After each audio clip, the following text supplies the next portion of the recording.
multilateral exercise pagkakaisa. Nagsama-sama ang 12 barko pangunahing mandirigma o pandigma kasama Naval Air Assets at FA-50PH ng Philippine Air Force. Nagsasagawa ng pagsasanay para sa 4 bahagi 4 na dimensional warfare, anti-surface anti-submarine warfare, anti-air warfare at electronic warfare. Sinasanay ang kakayahan, kaalaman at kahusayan para sa misiyong ipagtanggol karagatan at mga teritoryo at isla pati likas na yaman na pilit inaangkin ng mga bansang mananakop. Dahil sa hindi pagsunod sa international law o batas, ginamit ng bansang mananakop ang kanilang lakas militar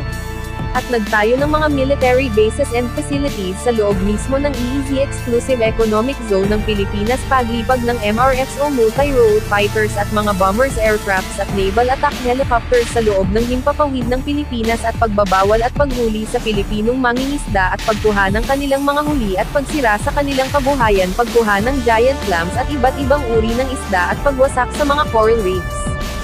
Dahil sa sunod-sunod ng pang-harassment sa mga barko ng PCG Philippine Coast Guard at B4 ships at sa mga mangingisda at pagtaboy sa Philippine aircraft sa West Philippine Sea,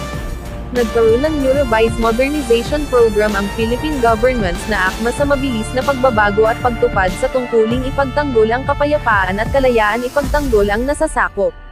karagatan laban sa puwersa ng mga mananakop na bansa, pagbili ng makabagong at malakas na mga barkong mandirigma.